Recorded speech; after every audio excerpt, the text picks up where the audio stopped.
36-14, and Nebraska so loves the next part of the schedule, 5 of the next 6 at home. But hope remains as the Huskers play their first home game and kick off a celebration of 100 years of Memorial Stadium. Final play of the ball game. Time is over. And more than 76,000 people, I think all of them, want to come down on the field as the Nebraska Huskers upset the top-ranked Oklahoma Sooners in a tremendous college football game by a score of 17-14. First down and 10 to go.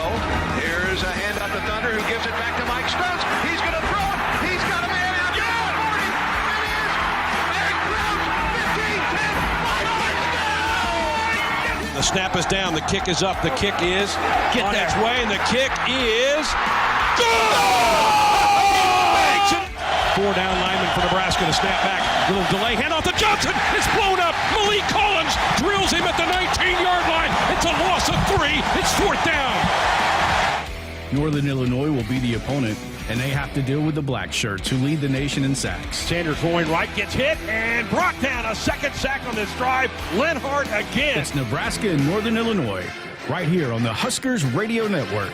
Now it's time for Husker Game Day, brought to you by Dakota Mac. Here's your host, Ben McLaughlin.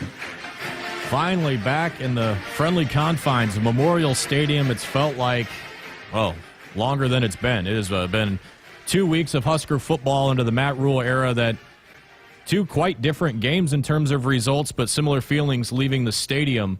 But got to be honest, coming back into this building kind of revitalized the pulse a little bit. Fans were out and about early this morning, getting ready for a night game here at Memorial Stadium. Nothing like it. And so we're very happy to be back into comfort of our own home, the Memorial Stadium, and very happy to be back with us this week is Damon Benning. This is the Dakota Mac Husker Game Day Show. DB, we got a lot to unpack from last week into this week, but let's just start first with how it feels to be back in our own building. And for Matt Rule and this coaching staff, this is what they've been waiting for, to get the fans and everything on their side this time. Yeah, the friendly confines, right? I think, and that's a big deal. You get to sleep in your own bed and establish your own routine. You didn't have to worry about travel so much in terms of what you're going to eat, what not to eat, what to take with you. There is some familiarity, and it is a place that Nebraska has grown accustomed to being since fall camp. And so there's a lot of hand-wringing and consternation about opening up, a couple Power 5 games on the road, and so Nebraska has a chance to make anew and go 1-0 by being back at home today. There was a lot said, and I think a lot of intrigue on what the coach's message was going to be, not only to the team but to the media this week. There was some hard questions asked after Colorado, particularly with the offense, and the one word that's been a buzzword all week has been the turnover issue. We'll get into that a little later on as well. But, from what you heard from the coaches, both Matt Rule, Coach Satterfield, Tony White, and even from the players this week, what kind of temperament do you think the team practiced with this week in preparation, knowing that there's still 10 of these things left on the schedule? Yeah, I think the word is purpose, right? I just think that is a sense of purpose. They talked a lot about going 1-0 and staying in the moment and getting better. Kind of the snap by snap thing just all week. And I know some people they were a little taken aback at kind of the tenor of the tone, I think, from the pressers, from the staff. But, Coach Rule said he believes the way to take things on is head on. And so they're going to talk about the elephant in the room, and that's learning how to win and what it means, and stop carrying around the burden of yesteryear and last week, and stay in the moment. And I think the more they try to speak it into existence, the better chance that they have to pull it off. To me, I think, when I kind of went through the process, my own mental process this week, obviously when you're operating under the mindset of process day by day, and you become very ingrained in, what you were doing every single day, like Matt Rule has been preaching from his team since he got here.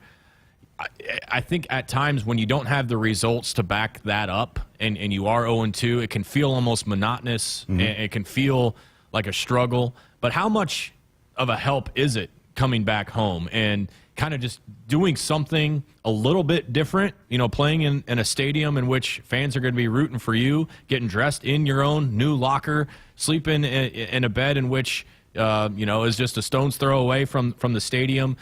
That aspect of it, any revitalization in the process after you've gone through it, through fall camp, through 2 weeks, haven't got the wins, but can you is there a sense of rebirth at all this week, or is that dramatic? Well, it may be a little overstated, but I do think the cool thing about being back home is familiarity, where it's a place where you're accustomed to doing business.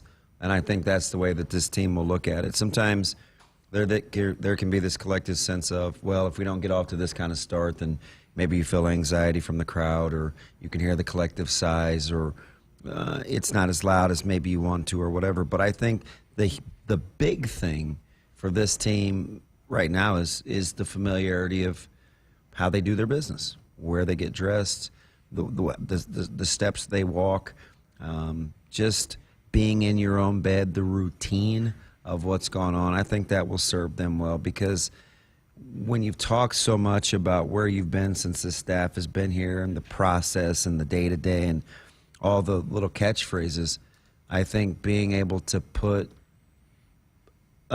familiarity with the words in terms of where you're actually doing your business can have some staying power. There's a pretty broad lens focused in on the offense right now, and the productivity, the turnovers, and Jeff Sims is in the limelight there with being the starting quarterback. Obviously, the ankle injury has at the very, very least limited him in practice this week. I guess only time will tell there with how he bounces back from what they originally called a high ankle sprain, but not as severe as the typical 4 to 6 week injury that you see with that type of injury. But where do you kind of assess where Nebraska is offensively and what they want this identity to be? You and I sat in the booth in Minneapolis just a couple of weeks ago and expecting Nebraska to hand the ball off a lot and, really establish themselves on the ground with an offensive line they felt comfortable with, a quarterback that they're capable running, and some running backs that they needed to take the next step. And there were times last week in Colorado where they were doing that, and they were doing exactly what you hoped. The split zone play that they implemented was executed well, and they were able to pop some big runs, but ultimately total yardage and points per game are still suffering at the end of the day. I think Coach Rule has vocalized they're a little bit behind where they maybe hoped they'd be 2 weeks in, but as a coach, when you spend this much time implementing what you want to do and you're 2 weeks in, you're not quite getting the results, how do you self-reflect in what's real to put back out there on just 7 days' time? I think you got to revisit the plan, right? And I think that was totally what he was getting at when he talked about, this is what you get when you hired me, right? He's going to stay the course. And I think he's going to try to instill, not only in that offense, but in that team as a whole, we're not scrapping what we set out to do. We believe that there's some validity in terms of staying the course, and I think you're going to see that. And you did start to see some semblance of some handoff run game and establishing some carries with the backs. They didn't have a running back that took more than 2 carries that averaged less than 5 yards a carry, outside of taking away the big run from Sims. So with Ramir Johnson and Gabe Irvin and how they were able to run the football, I think you can build on that, because that's really who they want to be. They want to be able to run the football, sprinkle in quarterback run game, and take shot plays off of run action. So if you're looking for positives, I think the emergence or maybe the starting of that running back room to start gaining some ground in terms of identity will go a long ways in helping this offense. Because I think you're going to need 2 backs. You're going to need 2-back run game and multiple backs to help your guys up front, slow pass rush down. I think they've been better run blockers than they have been pass protectors so far this year. So running the ball from the running back spot's going to help them out, and I think you saw a little bit of that last week. The elephant in the room, and there are in fact 8 of them, is the turnovers, and that's something that you really can't go too far peeling back the onion on the Nebraska season without addressing the turnovers. And it's not something that we love to sit here and harp on a pregame show and fall into the cliche every single week. But I feel like we're doing a disservice in identifying where Nebraska's shortcomings are if we don't talk about not necessarily the play itself in which they're happening, but maybe why they're happening, and what is the root of this? Is it miscommunication with the center? We heard the coaches and Coach Satterfield and Coach Rule talk about this week, that you may watch a play unfold and assume that responsibility falls on X or falls on Y, but there are a lot of moving parts to maybe what leads into a turnover. My worry is it's almost in their head a little bit, just like a hitter going through a slump in baseball, or a guy at the free throw line who is all of a sudden missing free throws, and it's becoming a psychological thing. How do you break that? How do you rid that? How do you, be aggressive without, you know what I mean? You're walking a really fine line when you're bringing a lot of attention to that issue. Yeah, I think you have to be able to talk about it and understand what it is, but you can't be held captive by it. And I think that's what this staff's going to do. Everybody knows they turn the ball over, right? If you're looking for a glass half full approach, I talked about it last week where, you threw the ball better. You had the one errant throw. So if you're looking for some production in that where, okay, I'm seeing the field a little bit better. Had a couple drops that didn't help me out, but from a passing game standpoint, I felt like at the quarterback spot, we had a better grasp of the passing offense. Check. Now you got to work on snaps and ball handling, and that's the next thing that you have to try to knock out. Now it sounds super elementary, but B-Mac, there's a lot that goes into the timing of snaps, especially when you're using nonverbal cues, whether it's a hand clap, a leg raise, a ready. Maybe you are basing it off motion. Now, we did see the one that was pretty evident that, you just flat out drop a snap. Yeah. But outside of that, we don't really know what the fault was. Ben Scott was very protective of his quarterback, as was Gabe Ervin. Mm-hmm. So I know how it looks when you look at it in its totality from the 30,000-foot view or the macro, but we can get into the micro. It may not just be a Jeff Sims thing. So if you're Nebraska, you're just talking about turnovers in general, and you're not getting super specific about where they came from. One other big thing I wanted to hit on right here out of the chute, and there's really no one better to break this aspect down from someone that's played and coached at the level that you have, and it's something that I feel can be very important, but also like overlooked at times, and that is, football is a game that is so often responsibility based, and it takes everyone pulling the rope, doing an individual task on a particular play for everything to work, to have all the cogs facing the same way, to get the gears to rotate, that's that sort of thing. But when you get guys that maybe haven't made the plays that they hoped, or made a mistake, or had a missed assignment, a couple of plays later, and they start trying to do more or do something that has been outside of what they've been taught to do and everything they've repped in fall camp. That was something that was addressed this week from the coaches about them wanting it so badly that extra effort or doing something that's not quite in their lane is, in result, hurting the team more than it's helping. Mm-hmm.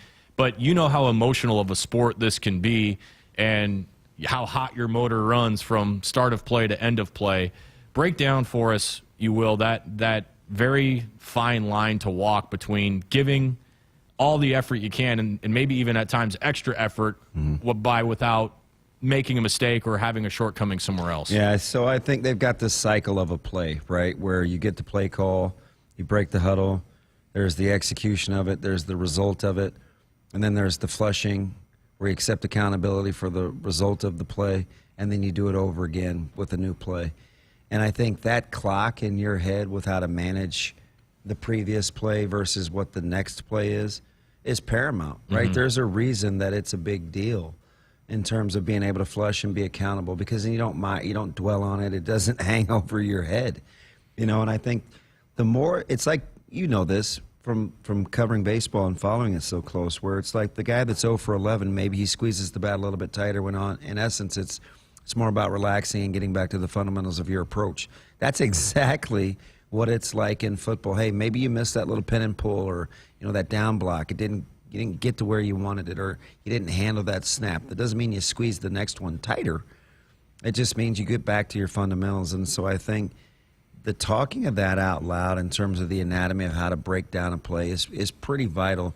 And the cool thing is, B-Mac, is it's something that they've been doing since this staff has gotten here, right? They use the reference. It's got a bunch of pie pieces in it. It breaks down the 60 seconds of a play, and so there's recall there where they can remind themselves of what it's like to execute.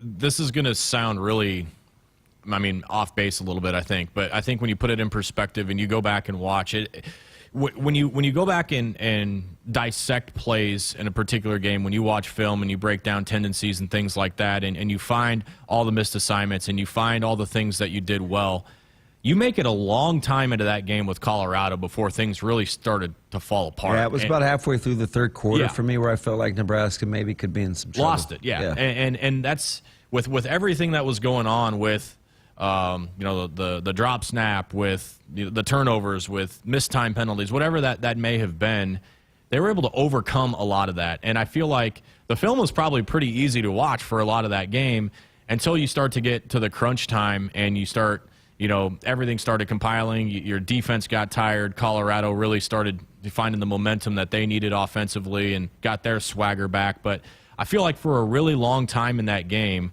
Nebraska did what they wanted to do in terms of frustrating Colorado, keeping the ball away from them. And I think that, the confidence aspect of it is something that I think is really important, because once you lose it in football, it can be really hard to get back.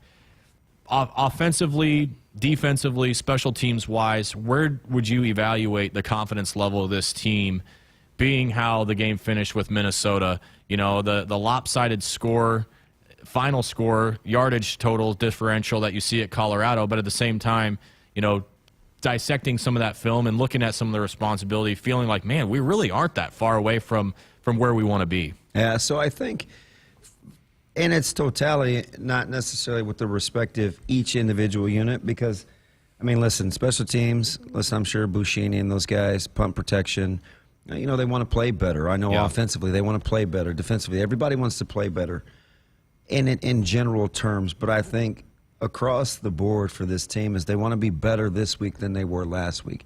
That's always the general sentiment for teams that you feel like are well coached and moving in the right direction.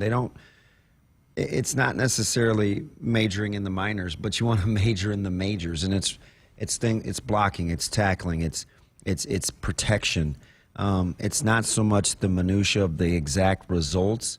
It's generally, are we better today than we were yesterday? And I think for them, they're going to look at this game and look at it as an opportunity. You have an opportunity to be 0 or 1-0. You have an opportunity to be better than you were the week previous. And I'm telling you, if they're on point and they're doing it correctly, it doesn't have anything to do with the opponent.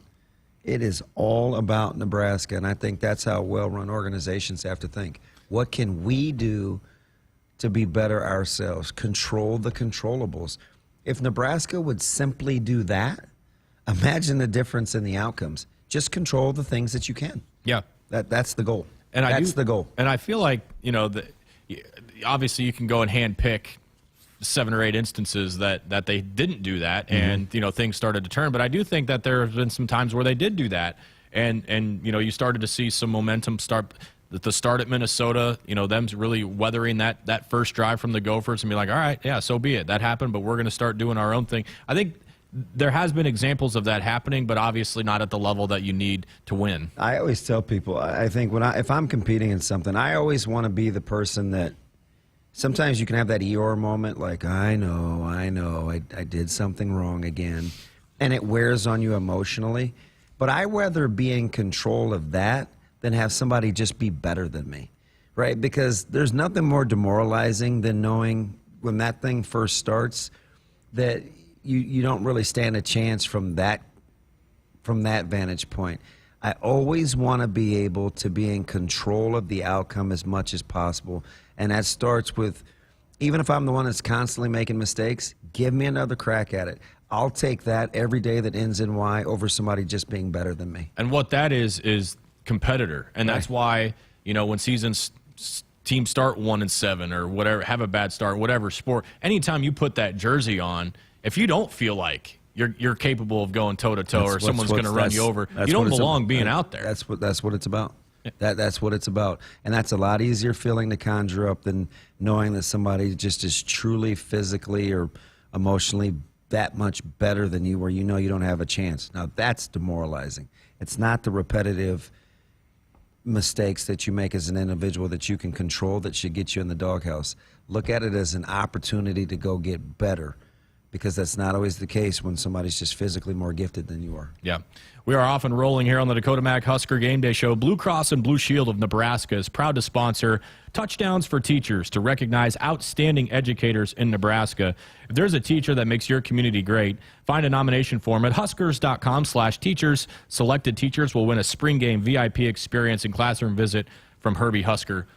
On a personal note, how great is it? The first walk from the parking lot to the studio, when you're just kind of sucking in the environment of Memorial Stadium, you could smell the popcorn. Fans have got their big screen TVs fired up. Football catch being played. I mean, there's just something about it that just absolutely warms the soul and puts you in such a great mood. I just can't look forward to the feeling of being back in this stadium enough. Don't take a single one of these for granted. Yeah, I'm 100% right there. Man, it just tickles the soul. Love it.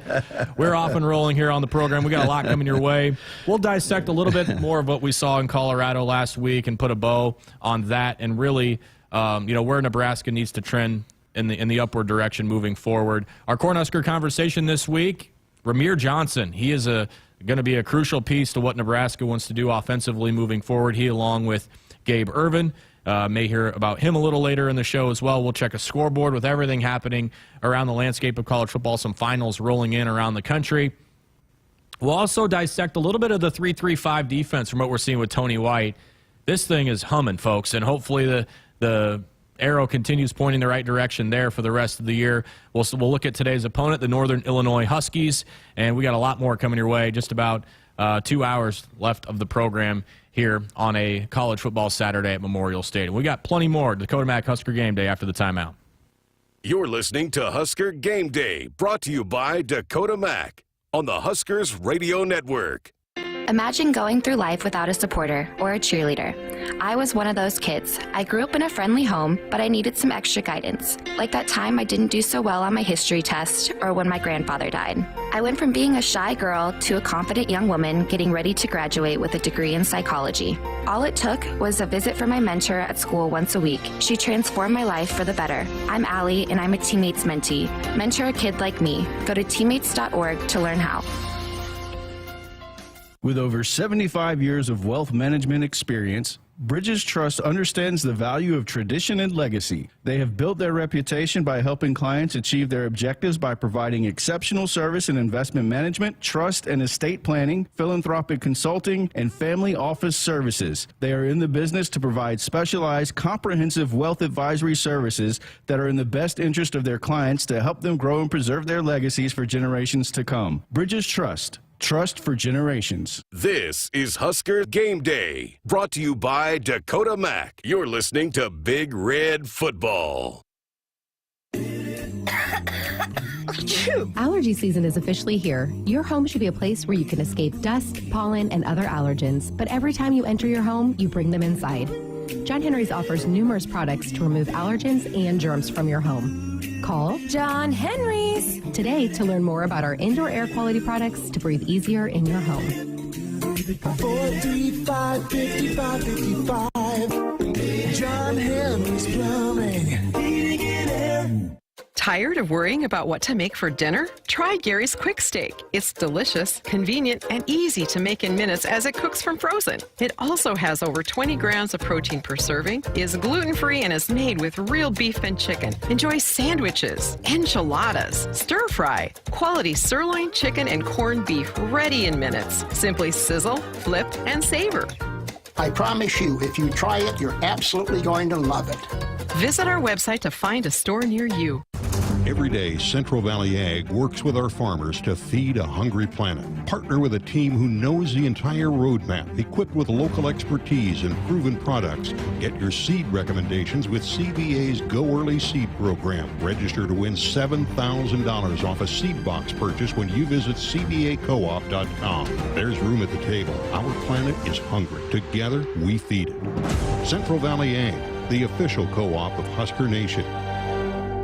Want to get all the latest Husker news straight to your phone? Need to be the first of your friends to get the scoop on all things Huskers? Sign up for text alerts from Nebraska Athletics. Text Huskers to 83200 to get game time notifications and updates, breaking news, special ticket offers, and more straight to your phone. All the Husker news is just a quick text away. Just text Huskers to 83200. Standard text messaging rates may apply and may vary by carrier. Things that impair you come in many different shapes and sizes. Some are the shape of beer and liquor bottles. Others look like cigarettes but aren't cigarettes at all. These are the things we know impair us, the things our parents warned us about. What we're not always aware of is our new prescription, or the over-the-counter medicine we picked up just for allergies or a bad cold. See, it doesn't just matter how much of a substance you take. If you are impaired, driving is deceptively dangerous. Don't drive impaired. Paid for by the NDOT Highway Safety Office. This is the sound of a Husker game day. This is the sound of the opposing quarterback getting sacked on game day. This is the sound of someone enjoying a Big Mac. And this is the sound of that same someone getting another Big Mac for free. All right! Because the Monday after the Huskers get a sack, Big Mac is buy one, get one free at McDonald's. To review, this is what happens on game day. This is what happens on Monday. This fan is really happy. All right! And this is what the lawyers made us say. A la carte only. Price and participation may vary, cannot be combined with any other offer or combo meal. You're listening to Husker Game Day, brought to you by Dakota Mac on the Huskers Radio Network. Farmers Mutual of Nebraska, experience the personalized difference when your insurance is kept local. Visit fmne.com to contact an agent near you. Welcome back to the Dakota Mac Husker Game Day Show here on the Huskers Radio Network. Ben McLaughlin joined, as always, by Damon Benning. DB, let's just put a bow on last week. I don't really want to dwell on it too much, but I do think there's some things that we didn't hit on in the first segment that more so from a fan's perspective than I think what Coach Rule and any of the players are thinking about this week. And, you know, the thing I kept hearing from people, throughout the course of the week was just the disappointment of the opportunity that had slipped through the fingertips. And what I mean by that is you think about anything college football related within the last 2 weeks has been predicated on is the Colorado Buffaloes, Deion Sanders, that's for sure. Travis Hunter, Shedeur Sanders. I mean, everything is just running through Boulder right now. It's just driving the sport.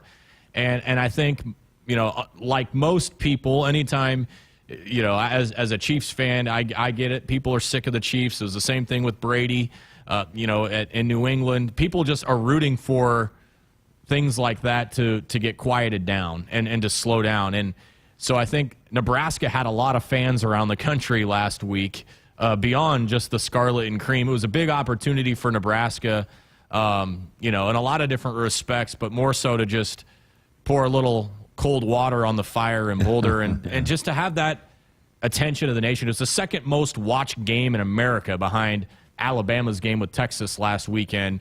And Alabama. to have that slip through your fingers, I think is another just familiar feeling to fans that, we had a real chance to not make a national statement. I think that might be a little much, but to be like, whoa, okay, we might need to start paying attention to what's happening in Lincoln. Yeah, opportunities lost. It usually doesn't hit fans near as hard as it does players, and I think it hits fans pretty hard, right? That's just the way that it goes. And I think people are just going to have to ride the Buffalo wave, as long as they continue to win. Deion has that kind of person. Coach Sanders has that kind of personality where he's going to command attention. I think he thrives on it. That program thrives on it. And he rolled the dice, right? He decided to build this program from the outside in as opposed to the inside out. Now, the outside in can work if you get off to a quick start. If you don't, then you're left with some pieces and how to salvage internally the talks that you're going to have with your football team.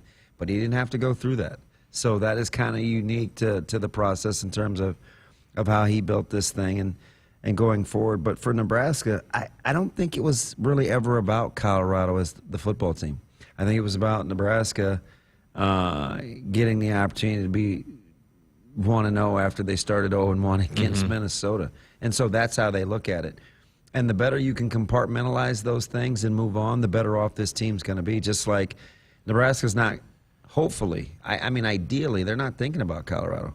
What they're thinking about is Northern Illinois and that front four and how to stop that run game and get Lombardi to the ground and get some takeaways and take care of the football and be better in special teams than you were a week ago, right? Like, those are the things that I think Nebraska has to be thinking about. So an opportunity lost for sure, but probably resonates much more with the fans than it actually does the team. I still think it's early enough in the season where we're trying to maybe paint with broad strokes with the brush of what Nebraska is going to look like on both sides of the football for the rest of the year, and trying to forecast. And, you know, one thing that I don't know that you can just necessarily gloss over because of the score, and Coach Rule did touch on this briefly this week, was, especially considering the health of Jeff Sims, the work that Heinrich Harburg put in. You know, the couple of snaps that Chubba was put in there. I think that's important to maybe go back and revisit and look at. And not just those guys, but how things ran with them in it. And I don't know that we can also just poo-poo the fact that Thomas Fodoni happened to get involved late in the game and make one grown man catch. Showed some resolve, too, after the penalty that kind of set them back in the red zone, and comes back and makes a tough catch, and then, you know, has the touchdown pass. So, yeah, there's definitely some bright spots. There's no doubt about that. So when you get, you know, Fodoni some touches, and then, you know, early in the game, Billy Kemp made some big catches, guys that Nebraska's going to need to produce and be productive when their number's called, because it may not be a situation where Fodoni grabs 12 targets in a game, or, you know, Billy Kemp gets his number called 8 or 9 times, which I think is maybe more realistic than a Fodoni. But when their number is called, if it is only 2 or 3 times in a game, do you trust them to make plays when there is number called? Can Coach Satterfield have that ace up his sleeve on maybe a backsend tight end wheel route to throw to Fodoni? Do they have the confidence of making those calls and trusting those guys with players? I think last week went a little way in determining, you know, which guys they do feel comfortable, you know, having in there, you know, when the bullets are flying. Yeah, it's going to be interesting, right? Because you heard Coach Rule say on Monday they were talking about shot plays and getting vertical and how you get more separation. He's like, listen, you know, I want to empower. I want to give Coach Sat a vote of confidence. I want to be more aggressive. I want to take some shots down the field.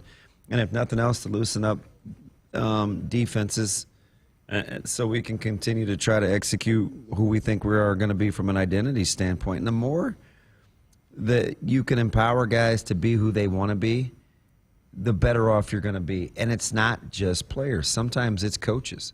So to hear him kind of say that about Sat and envision what the kind of success could be when he's talking about young wide receivers and them having an opportunity, and, you know, Fodoni getting a chance to really have an impact after missing 3 full years of football. Like, you can hear it in his voice where, you know, he wants to create the sentiment that there's an opportunity to have success. And with that definitely comes trust. Yeah.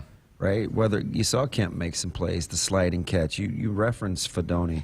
You referenced Gabe Irvin and getting kind of a lather with the 17 carries, and Ramir Johnson's kind of coming out. So listen, they're trying to speak it into an existence, and I do think it starts with trust. They absolutely trust those guys to try to go out and make some plays. Coach John Cook of the volleyball team said something after the Stanford match this week that I think it's not just relative to volleyball, but I think it's relative to any coach that has young players that are going to be counted upon to win games in whatever sport that may be. And I think there's definitely some carryover to that with what Nebraska football has going on right now. Maybe more so on the defensive side of the ball than the offense, but you do have young players on the offensive side of the ball that are going to need to produce and really start to develop maybe quicker than you would hope. Specifically on the outside, I'm thinking right now with guys like Malachi and Jalen Lloyd and maybe some of those other receivers that are going to have their numbers called. And what he said was, we don't tell our players they're young. And I think that is a good point. Fast quote that is very impactful, because I think if you keep hearing, oh, they're young or they're new or it's a news, you start ingraining yourself that it's okay to have a different set of standards than what it is as a whole. And you think about the way Nebraska volleyball operates, the standard doesn't change no matter who's out there on the floor. The standard is the standard. Exactly. Like my main man, Mike Tomlin. Exactly, yeah. So let's bring it full circle with Coach Tomlin and Nebraska football too. So Damon, when you have younger players that are out there, I don't know that it's important to see them grow, but it's also important for them to know when you're out there for a reason, and it's not just a beauty contest or something that we feel like some we're warm, fuzzy, feel-good moment, right? Yeah, exactly.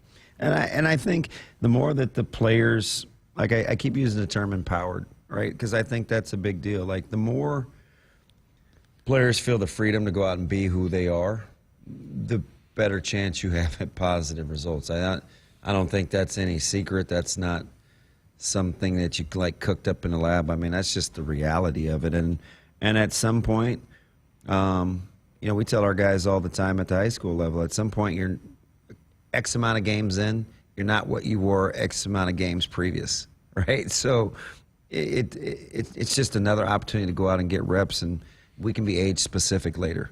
And the more that you can employ that, the better chance you have to give your kids some confidence that, hey, I can do this too. Because we'd be surprised. A lot of times for some people that's not natural, especially given when the outcomes haven't been what you wanted it to be and you're so focused on falling in love with the process. Sometimes you just like to see the outcomes.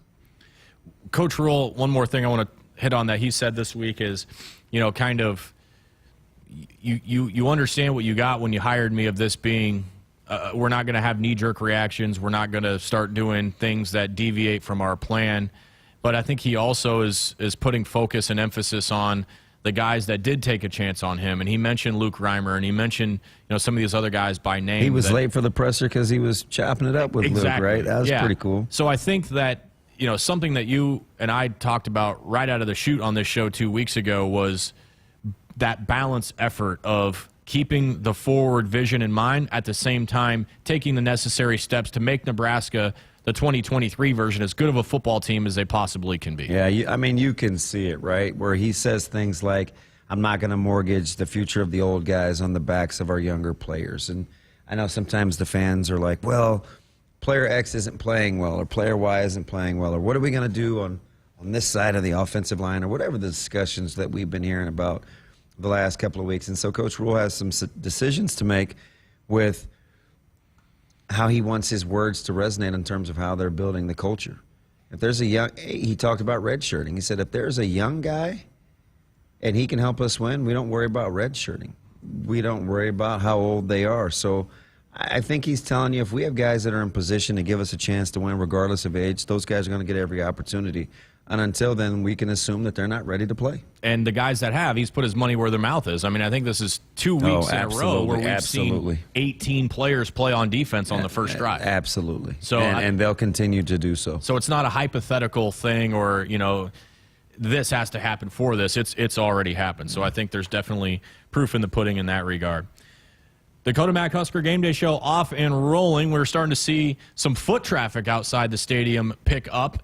And I would imagine the roads are the same way. Seatbelt use saves lives and prevents injuries. Nearly 15,000 lives saved per year. Buckle up. This message from the NDOT Highway Safety Office. Well, it's not just the first day of Memorial Stadium for us. It is also the first week back for our good friend to give us an update on the roads and the traffic all in and around Memorial Stadium, the capital city. We'll welcome back for another year, Trooper Dave. Hey, thanks, Ben and Damon. Welcome back, fans, to our first home football game for the year. With the late start, we have quite a few fans who have already made the trek down to Lincoln. It should be perfect weather for tonight's kickoff. If you're eastbound on I-80, you have normal speeds from York to Milford. As you get into Lincoln, you can take West O Street from the 395 exit or Rosa Parks Way from Highway 77 to get into downtown from the south. Highway 12 through Monowai is seeing normal game day traffic. Highway 34 out of Seward is flowing well all the way up to I-180. I-180 westbound out of Omaha is also moving along well. You will see the normal slowdowns in the right lane as you approach the 27th and I-180 exits. Highway 6 out of Gretna has started picking up. If you stay on Highway 6 down through Ashland, you have normal speeds up to Waverly. And I-180 for now is seeing some fairly heavy traffic, but it is still moving well. Fans, if you're drinking and driving today, make sure to bring your bail money. Drunk driving never pays. This has been Trooper Dave of the Nebraska State Patrol Traffic Report on the Huskers Radio Network. You're listening to Husker Game Day, brought to you by Dakota Mac on the Huskers Radio Network. Blue Cross and Blue Shield of Nebraska exists to be there with you. They are rooting for the schools and teachers who make our communities great. That's why Blue Cross and Blue Shield of Nebraska is proud to sponsor Touchdowns for Teachers and ask Husker fans to nominate outstanding educators who help Nebraska students reach their potential. If there's a teacher you want to recognize for the impact they've made in your community, find a nomination form at huskers.com/touchdowns-for-teachers. Farmers Mutual of Nebraska is proud to support Husker athletics. Having a confident teammate beside you makes all the difference when it comes to protecting what matters most. With a proven track record of dependable coverage, unmatched financial strength, and a prompt claim service team right here in Nebraska, that's insurance kept local. Visit FMNE.com to contact an agent for a quote today. Farmers Mutual of Nebraska, always alongside you. This is Husker Game Day, brought to you by Dakota Mac. You're listening to Big Red Football. As a fan, you wear your jersey on your back and your heart on your sleeve. There's a place for people like you. The Cox Fan Zone. Play NFL Pick'em and Collegiate Pick'em for a chance to win a $100 Visa gift card each week, or even a $500 Visa gift card grand prize. Hey, Husker fans, this is Greg Sharpe. Say Fan Zone in your Contour voice remote to play. Not at home? Visit cox.com/fanzone. Go Big Red. Preparation. It's the key to success on game day. And like your favorite Huskers on the field, you need to be ready right from the opening kickoff. Cenex has your pregame routine covered. We've got your salty snacks, your sweet treats, ice-cold beverages to wash them down, and fresh tanks of propane to fire up the grill. Fuel your fandom at your local Cenex station. Husker Pride, powered locally. They say consistency is the key to success. They weren't wrong. So how about grabbing a beer that's consistently smooth, consistently refreshing, and consistently light? You might just find that the road to success can be pretty enjoyable. Michelob Ultra, the perfect balance of taste and refreshment, and only 2.6 carbs and 95 calories. It's only worth it if you enjoy it. Enjoy responsibly. Anheuser-Busch Michelob Ultra Light Beer, St. Louis, Missouri. There's a hero in all of us. Pioneer is proud to partner with Nebraska and Iowa for the Pioneer Heroes Game. Together, we want to recognize and celebrate local heroes who exemplify the goal of positively impacting the community and who stand as an inspiration to others. If you have a family member or a community member you'd like to recognize, please nominate them at huskers.com/hero so we can celebrate the heroes in your community. From the University of Nebraska-Lincoln, I'm broadcasting student Ann Gallagher with Campus News. UNL is the only Big Ten university in Nebraska, part of the only conference with an academic alliance. Being in the Big Ten means superior academics, unique student opportunities, better resources, and world-class research programs.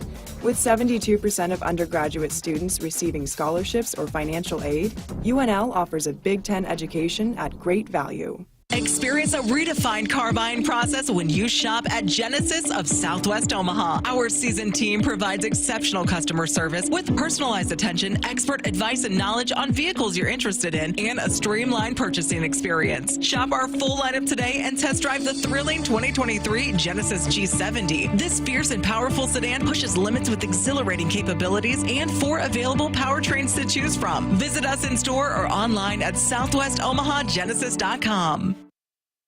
You're listening to Husker Game Day, brought to you by Dakota Mac on the Huskers Radio Network. Welcome back into Husker Game Day. I'm Jessica Coody. It's time now for this week's Cornhusker Conversation. This week, I got a chance to sit down with running back Rahmir Johnson, who helped the Huskers rush for 222 rushing yards last week against Colorado. Johnson was 66 yards rushing on 11 carries for 6 yards a carry last week. He's also the guy this coaching staff has trusted to help make plays on special teams in the kickoff return role. And for Rahmir, it's all about whatever he can do and needs to do to help out his team. Here's my conversation with Rahmir Johnson. Let's go back to last week, and I know disappointing, but how has this team moved forward and closed the chapter? I know the motto is what's next, right? Yeah, of course. Getting into that, we watched the film, of course, as a team actually, and coach pointed out some things that we needed to work on both sides of the ball, or all three phases of the ball, special teams included, and we got the message. And this, just going into this week, we just been like, just working on the things we need to work on and improve on and showcase this upcoming weekend, I would say. One of the big things for the offense was you guys were able to get going in the run game, and you and Gabe were quite the 1-2 punch. How good was that to be able to start to establish something on the ground for this offense? Yeah, it's definitely early in the season, but to see some, how would I say, explosiveness from, me and Gabe, it's a good sign.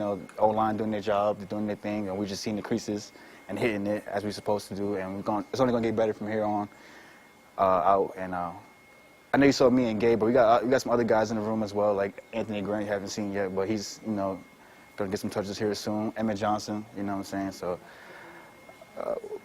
we're trending to a good place, I would say, in the near future in this upcoming games. How important is that to continue to be able to run the ball effectively for this offense? I mean, it's very important. I mean, if you can run the ball effectively, like, it's kind of hard to stop, what we got next. So if you can run the ball effectively, the passing game's going to come into play. And I just think, being able to run the football, it's just unstoppable. I don't know, especially when you got, people who can run the ball officially, like the guys we got in our room and the guys we got in the offense. So it's very important, helping us win games and stuff like that.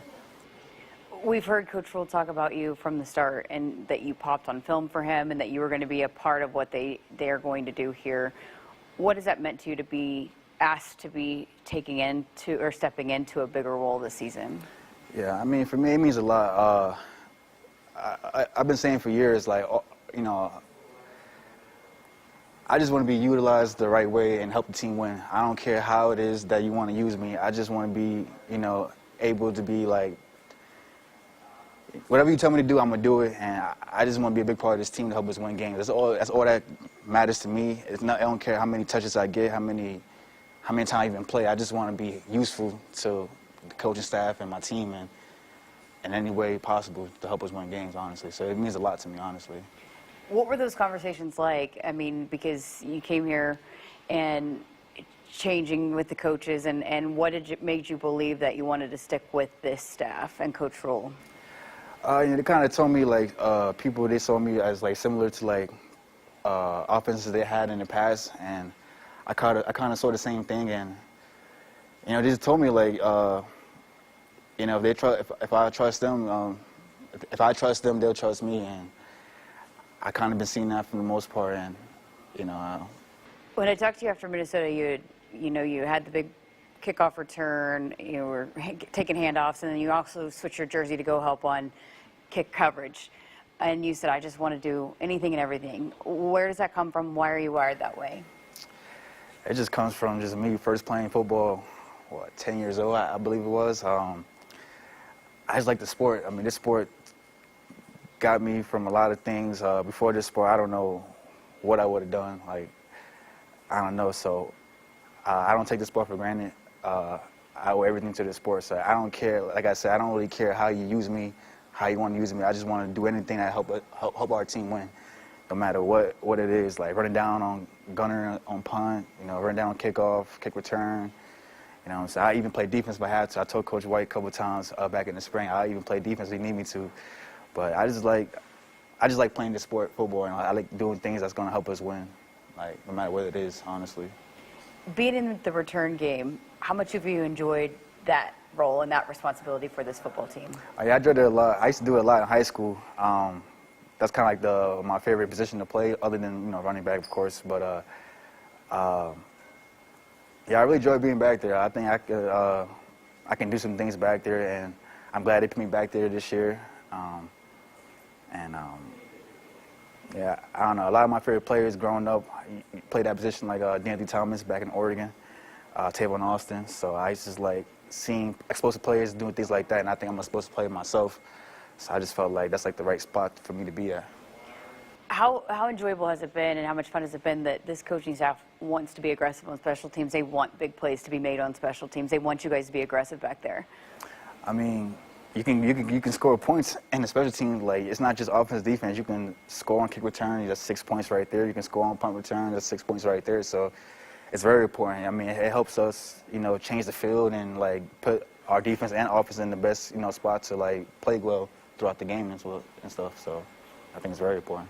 And even if you don't score, just the way that you can ignite a sideline too, which we saw at Minnesota, I mean, it can really, I guess, release some pressure from an offense too if you're giving them good field position, right? 100%, yeah. Like I said, you can change the field and put, both sides of the ball in great spots to like be able to win the game. So it's very important. You're back there with Emmett. We always say the Johnsons are back for the returns. Yeah. Emmett Ramir, the young guy that I know you've put your arm around. How cool is it to get to share that role with him too back there? It's very cool. Like I said, the minute Emmett came here, I knew I was going to have to like, bring under my wing and just, I don't know, I saw like my younger self in him, and I know he got some very good potential to be a very good player. So I like sharing the backfield with him in the kick return. We like to do this little joke like, oh, we the Johnson & Johnson, like the family company. So we just have this little thing going on, but I enjoy being back there with him, and we're gonna do some special things back there for sure in the next couple of years. That sounds like an NIL deal waiting to happen. Well, you said it, I ain't say it, but it's something like that. So we got to make things shake first. But you're in PR and advertising. That sounds like a pretty good sell right there. I mean, right? Don't you you enjoy doing that kind of stuff, like thinking about outside of? Yeah, I have a very creative mindset. I like just creating things and just learning how to advertise for myself and just for others as well. So yeah, I'm very in tune with that. Why is that something that interests you? I just think ever since I was younger, like I just like to be. I always wanted to be big in something. I don't know, what exactly, but I just wanted to be big in just something creatively. And I also minored in film studies, so I kind of wanted to tie that into like I want to make movies in the future. It's kind of like a long-term goal for myself. So I just want to learn how to be how to market and how to like just be able to create something and see it just flourish, from my head and stuff like that. Is it fun to have something and necessary to have an escape outside of football like that? 100%, because football obviously is our lives, but it's good to have other things that you're like passionate about as well, and helps you just get away from like the how do you say, the bump and grind and like with football and stuff. So 100%, yeah, I'd say so. You used to do poetry, right? I used to do poetry back in the day, yeah. Where does that interest come from? Listen to music.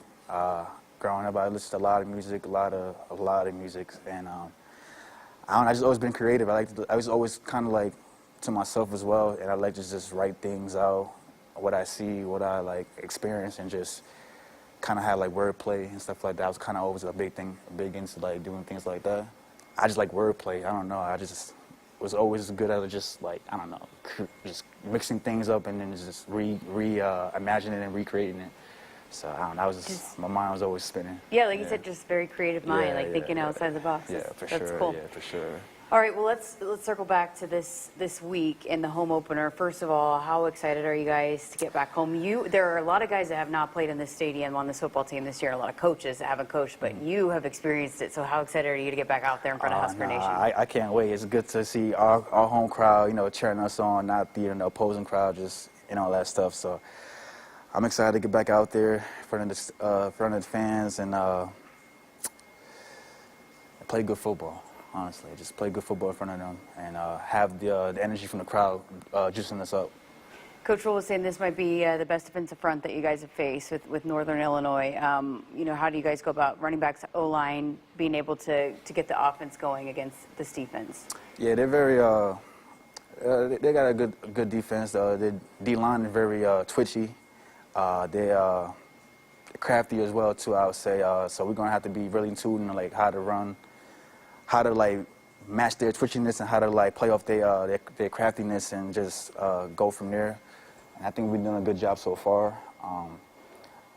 The defense as a whole, they're pretty good players. They run to the ball. They're fast, you know, and stuff like that. But I think we're gonna have some stuff that's able to like counter their strong suit on defense, I would say. Coach was also saying we'll see about Jeff Sims and which quarterback, but whichever quarterback runs out there, how much confidence do you guys have in whoever leads this offense? Yeah, I'm confident of them. They'll all work hard since the spring. So, you know, if it's not Jeff, whoever's going to be in place of him, they're going to be ready to go for us. What does this offense need to do to get some rhythm, to get some consistency going starting this week? We just got to start fast, be confident in ourselves, and just trust the process, trust our game plan, and we should be good from there, I'll say. Ramir, appreciate your time. Thank you. Thanks so much again to Ramir Johnson for sitting down with me this week. The Cornhusker Conversation is brought to you by Teammates Mentoring Program. Be there for a student in your local school by going to teammates.org. We got to step aside for a break, but we've got much more to come here on Husker Game Day. Keep it here. You're listening to Husker Game Day, brought to you by Dakota Mac on the Huskers Radio Network. Caring for the land is one of the most important, fulfilling things a person can do. If you're looking to add more land to your ag operation or refinance existing debt, Dakota Mac can help. For 30 years now, they've been providing long-term, fixed-rate loans for ag real estate. To make things easy, Dakota Mac has an experienced specialist in your area. Hi, it's Jim Persinger from Dakota Mac. Call me at 308-284-3260 to learn all about our competitive rates on ag real estate loans. There's no community like a Cenex community, and that's why every Cenex store is so proud to serve theirs by supporting local athletic teams, promoting the arts, and making sure each store is a place its neighbors can find what they need, catch up with their friends, and stay connected. It's also why we give back, helping to make the wonderful places we call home the best they can be. Your local Cenex doesn't just work in your town, it lives there. The store next door, powered locally at Cenex. This is Husker Game Day, brought to you by Dakota Mac. You're listening to Big Red Football. There are a lot of rates out there, and it can be tough to find the right one. Well, let's make it easy. With FNBO's special offer CD of 5.5% APY for 7 or 17 months, you can earn more, save more, and do more. That's 5.5% annual percentage yield for 7 or 17 months at your nearest FNBO location with a minimum deposit of $500 and an FNBO Premier checking account. So stop on by and give your savings a great big boost with the Great Big Small Bank. FNBO, member FDIC. Did you know that Lincoln's water is 4 times more hard than what is recommended? This will shorten the life of your water heater, harm pipes through mineral buildup, and is bad for your hair, skin, and clothes. What's the solution? A water softener. Go online to jhlincoln.com to learn more about water softeners and our flexible financing offers, or call John Henry's 435-5555. John Henry's Plumbing, Heating and Air. At Nebraska, our people will always be our greatest asset. Day-by-day donors give our teams the best opportunity to compete and win through their generous donations. Our vision for the future is ambitious and requires help from those who want to see Husker athletics excel at the highest level. Go big and join thousands of other Huskers Athletic Fund members with your gift today at huskers.com/donate. There's a call on the field for a quality seed specific to where you farm. Make the right call with Prairie Valley. With local research in 8 regions throughout Nebraska, Prairie Valley performs with their locally specific hybrids and varieties while achieving the highest quality and yield. No matter where you farm in Nebraska, Prairie Valley has the seed for where you are. Find a local dealer and learn more about the seed for where you are at prairievalleyseeds.com. There's a hero in all of us. Pioneer is proud to partner with Nebraska and Iowa for the Pioneer Heroes Game. Together, we want to recognize and celebrate local heroes. who exemplify the goal of positively impacting the community and who stand as an inspiration to others. If you have a family member or a community member you'd like to recognize, please nominate them at huskers.com/hero so we can celebrate the heroes in your community. Day by Day is the new documentary about Tom Osborne and the Nebraska Cornhuskers' decade-long pursuit of a national championship. Featuring interviews with former players and coaches, as well as famous fans like Peyton and Archie Manning, Larry the Cable Guy, and numerous NCAA and NFL legends. Day by Day is the riveting, untold story of one of the most dominant, celebrated, and controversial football teams ever. Now available on demand. Let's pause 15 seconds for station identification on the Huskers Radio Network.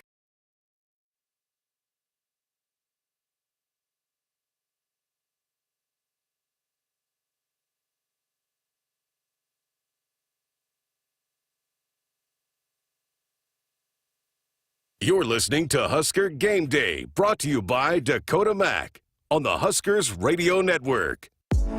Welcome back to the Acres Broadcast Center inside Memorial Stadium in Lincoln, and welcome back to Husker Game Day. I'm Matt Coatney. We'll get back to Ben McLaughlin and Damon Benning in just a few moments. But time now for a scoreboard update. It's brought to you by the Nebraska Lottery. There is one Big Ten Conference League matchup today. All 14 Big Ten teams are playing this weekend, including Maryland, who defeated Virginia last night.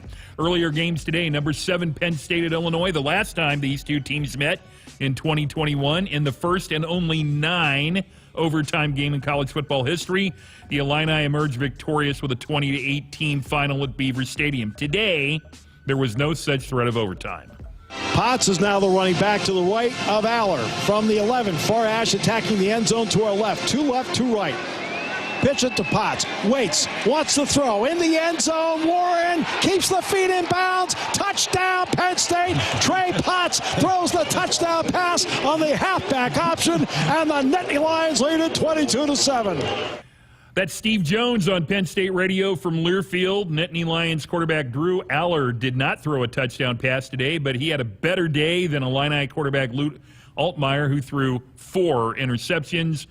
Penn State leading it 30-13 with under a minute to go in that one. Louisville at Indiana, this one being played at Lucas Oil Stadium in Indianapolis. This was supposed to be the first of a 3-game series, but both schools earlier this week agreed to cancel the games in 2024 and 2025 at campus sites, and it was all Cardinals early on.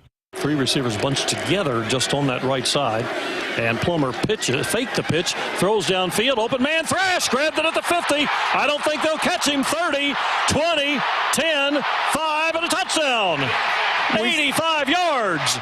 That's Paul Rogers on Louisville Radio from Learfield, down 21-0 at the half. The Hoosiers scored 2 touchdowns in the third quarter, but that was it. Louisville defeats the Hoosiers 21-14. At Camp Randall Stadium, Georgia Southern at Wisconsin. The Eagles came into this one averaging 41.5 points per game. They came into Lincoln last year and beat the Huskers 45-42, so they had confidence playing in a tough Big Ten environment. They were tied at the half with the Badgers 7-all, but the second half was all Wisconsin. They benefited from 6 Eagles turnovers, 5 of them being interceptions from quarterback Davis Brin, and the Badgers won it 35-14. Number 3 Florida State at Boston College. The Seminoles entered this one having scored at least 35 points in 8 straight games, the longest active streak in the nation. They were trailing the Eagles 10-3 early on, but quarterback Jordan Travis threw 2 touchdown passes, including this. 61-yard attempt from Harrison Mavis just to the right of the left hash. Out of the hole to Luke Bauer with 3 seconds to play in regulation, tied at 27. Good snap, good place. Kick is... Well, that's not the Florida State highlight, but Jordan Travis did throw 2 touchdown passes. Third-ranked Florida State stuck out of Chestnut Hill with a 31-29 victory. Number 14 LSU at Mississippi State. Heading into this one, a win would make head coach Zach Arnett the first head coach in program history to start their Bulldogs career with a 4-0 record. However, Brian Kelly of LSU has won a few games himself. Malik Neighbors had 13 catches for 229 yards and 2 scores, and the Tigers blew out the Bulldogs 41-14. Number 15, Kansas State at Missouri. Missouri had its first sellout crowd for a non-conference game since 2012 today at Faurot Field. And this game went back and forth and looked to be heading to overtime. But Tiger coach Eli Drinkwitz decided to try and win it in regulation on a field goal of over 60 yards. Great decision. 61-yard attempt from Harrison Mevis just to the right of the left hash. Out of the hole to Luke Bauer with 3 seconds to play in regulation, tied at 27. Good snap, good place. Kick is up. It is. Yes! Oh, a walk-off winner from 61. Harrison Mevis sends the Mizzou students running onto the turf as Missouri wins it on a 61-yard field goal by Harrison Mevis. That's Mike Kelly on the Tigers radio network from Learfield. Harrison Mevis, not Beavis. Harrison Mevis is going to be the most popular person in Columbia, Missouri for quite a while. He'll probably be down at Shakespeare's tonight after he won the game on that walk-off 61-yarder to give Mizzou a 30-27 win over K-State. Wake Forest at Old Dominion. Only the second meeting between these two teams. The Demon Deacons looked like they were going to get upset as they were trailing the Monarchs 24-7 midway through the third quarter, but Wake Forest scored the final 20 points to escape ODU 27-24. Speaking of teams looking to escape, Iowa State at Ohio. Coming into today's games, the Bobcats were winless in 6 tries against the Cyclones. That all changed today. Iowa State place kicker Chase Contreras missed 2 field goals, and then in the fourth quarter, Ohio defensive lineman Rodney Matthews picked off a deflected pass to preserve a 10-7 win by the Bobcats over Iowa State. Cyclone fan, how are you feeling today? Games that are currently going on, an 11 a.m. kickoff in Waco, Texas, was delayed for a while by lightning. Baylor leads Long Island University 23-7. They're midway through the third quarter. Number 13, Utah leads Weber State 24-7. They're midway through the third quarter. North Carolina State is blowing out VMI 31-0 midway through the third quarter of play. Other games of note, number 9, Notre Dame with a 21-7 lead, nearing halftime against Central Michigan.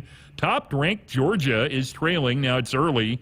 They are midway through the first quarter between the hedges. South Carolina 7, top-ranked Georgia nothing. Number 10, Alabama is playing in Tampa at South Florida. It is 3-0 South Florida in the lead over Alabama. 6:27 to go in the first quarter there. And number 16, Oregon State has a 3-0 lead over San Diego State early on. Number 19, Oklahoma with a 7-0 lead at Tulsa. Number 20, North Carolina leading Minnesota 7-0 midway through the first quarter. And 21st ranked Duke leads Northwestern 7-0. Very on there. And Rutgers with a 7-0 lead over Virginia Tech. And that's a quick look at a Nebraska Lottery scoreboard, Ben. Feels great to have a night game, which we can have some scores in front of us, keep us busy during the day. Much better than the 3:15 a.m. wake-up call we had last weekend in Boulder. Appreciate it, Coat, for all your hard work. As always, here Matt Coatney throughout the day, anchoring our studio coverage in the fifth quarter, and, of course, Big Red Reaction. Time now for our BMO Athlete of the Week. This week's Athlete of the Week is Husker women's golfer Michaela Vevrova. She fired a 54-hole total 11 under par at the Sam Golden Invitational. The senior from Slovakia shot 4 under 68 at the Oakmont Country Club in Texas in the final round. Nebraska tied for 5th in the 12-team field, a team score of 20 under par. Huskers back on the course this week in East Lansing, Michigan for the Mary Fossum Invitational, also named Big Ten Golfer of the Week. Michaela Vevrova, this week's Athlete of the Week, proud sponsor of the Huskers Radio Network. We're committed to helping our customers make real financial progress. To learn more, visit BMO.com. This is the Dakota Mac Husker Game Day Show on the Huskers Radio Network. Ben McLaughlin joined by former Husker tailback Damon Benning. DB, we have neglected to talk defense a lot on this show, and on purpose, because I wanted to kind of dedicate a few minutes here just on the defense and kind of our assessment through 2 weeks. Leading the country in sacks, there was a lot of conversation this offseason about the 3-3-5 structure of Tony White.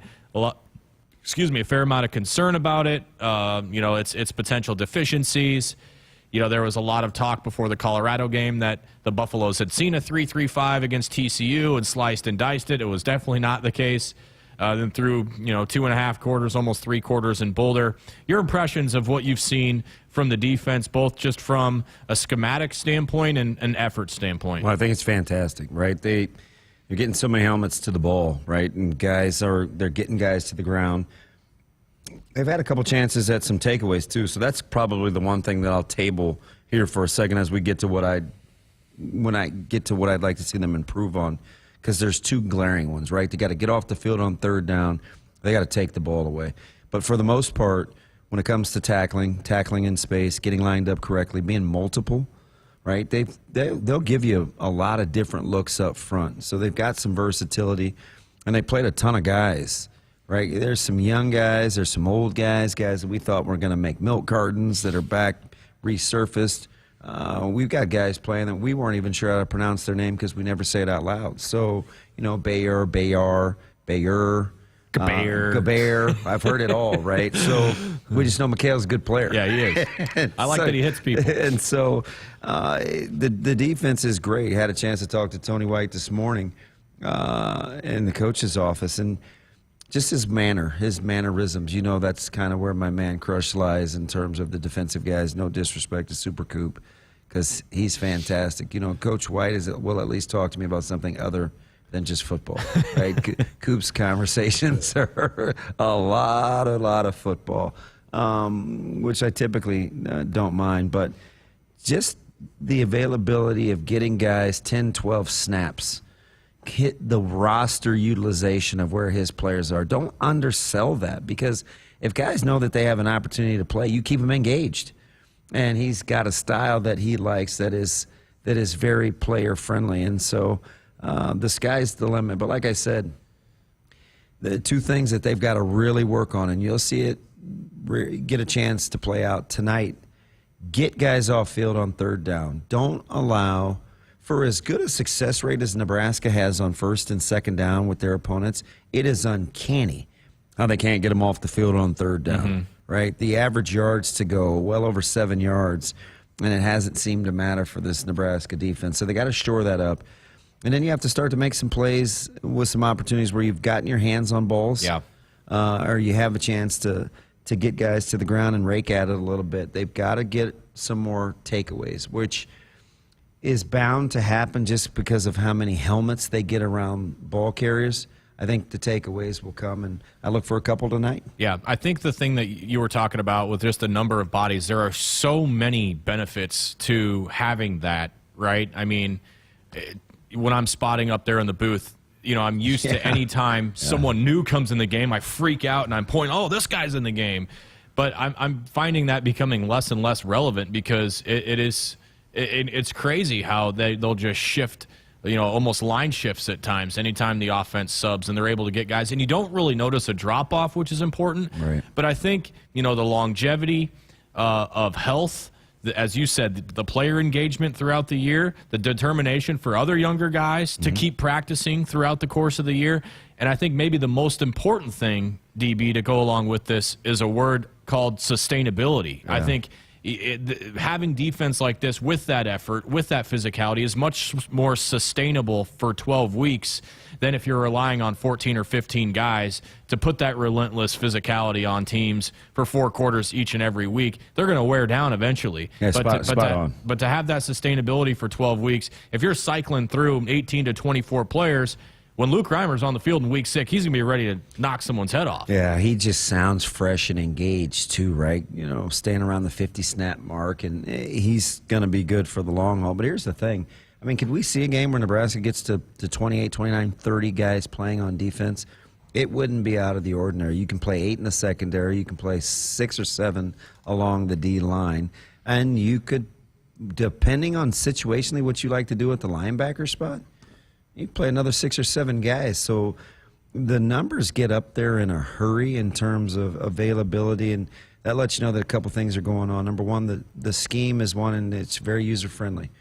And number 2, the guys understand the philosophical concepts where you can play a Jamari Butler at the jack linebacker spot, and then you want to get him on the field situation and let him play the pass rusher. You see him in the D-line put his hand in the dirt. So philosophically, it seems to be sinking in, and it's an engaging defense. And I think They're going to look to build on that tonight. If they could play this game in a phone booth tonight with toughness and tackling and limiting rack and yak yards, runs after the catch and yards after the catch, Nebraska, they'll feel right at home. You mentioned one of the guys. I was going to say two. You mentioned in terms of sheer quantity, you could probably add. You did add two more to the mix last week with Jamari and with Nick Henrich, and you got another guy that's just chomping at the bit, salivating to get back in the back end too. A young man who's coming off a knee injury from last year, Marquise Buford. There's three more guys right there that could potentially see more action to just boost those numbers a lot. I was really intrigued to see if guys like Cam Lenhart and Prince Will and some of these other guys would snap count would go down with the implementation of Jamari or getting Nick Henrich back. Will that take Buda Wright's snaps away? And it didn't. Those guys were still out there a lot. Yeah, situationally, they can play matchups. And how about the versatility they have within personnel packages, right? Sometimes Wright may be at a Mike spot. Sometimes he may play a weak side spot. Sometimes you could get a Jamari Butler when he breaks the huddle. He's going to play the traditional jack role. And then other times he could be a D lineman. Or how about Omar Brown playing at the second level at the linebacker spot? So, I mean, they have a lot of versatility. And that's situationally what you've seen happen with offenses, where when guys break the huddle, I mean, you don't know where Borkature is going to line up. You don't know where Janarian Bonner is going to line up, and you have to be able to match fire with fire. I mean, Justin Evans-Jenkins comes in the game for Nebraska on offense, and shoot, he could be a tight end, right? So situationally, you have to have guys that have the versatility to be able to line up with and play against those guys, and that's what Nebraska's after. I wasn't planning on giving a shout out to one particular play last week, but since you mentioned his name, there is one play that stuck out from Omar Brown last week. The absolute pursuit fire that he had in an open field tackle was unlike anything. His closing speed on that one particular play, you're nodding your head, I already know you know what play I'm talking about. Watching that in person, like if you're Shadur Sanders and you're going through, you're like, oh my gosh, this is a 40-yard game. This guy's wide open. He closed about 20 yards in a blink of an eye. I was like, I am not used to seeing a safety make plays like that. So, and here's the deal, because I don't know what his numbers are, like his outright testing numbers. They're not gaudy, right? But what he does is he plays with confidence. And when you do that and you have good grasps of schemes, you look like you're moving 100 miles an hour. Football fast. He's just very instinctive, and he's got a high football IQ. And perhaps most of all, he is oozing with confidence. I mean, I know it was a good TV show for years, and I couldn't make it past season 1, so forgive me. But Omar is truly coming, right? Like, I just want to start whistling every time I see number 12 take the field. And Omar's coming. Omar's coming. Yeah. Omar is coming. Well, you better put some chapstick up in the booth, because that might not be the last time that you have that reference. We still got Tim Gims left, partner, and he's been all over the field. My McDonald's rewards have arrived at McDonald's. Download the McDonald's app and earn points. The more you spend, the more points you get, the more you can redeem for free McDonald's food. McDonald's, proud sponsor of the Dakota Mac Husker Game Day Show. We'll step aside for another break. When we come back, today's opponent, the Northern Illinois Huskies. What do they bring into Lincoln? We're going to find out after this quick break. You're listening to Husker Game Day, brought to you by Dakota Mac on the Huskers Radio Network. They say consistency is the key to success. They weren't wrong. So how about grabbing a beer that's consistently smooth, consistently refreshing, and consistently light? You might just find that the road to success can be pretty enjoyable. Michelob Ultra. The perfect balance of taste and refreshment, and only 2.6 carbs and 95 calories. It's only worth it if you enjoy it. Enjoy responsibly. Anheuser-Busch Michelob Ultra Light Beer, St. Louis, Missouri.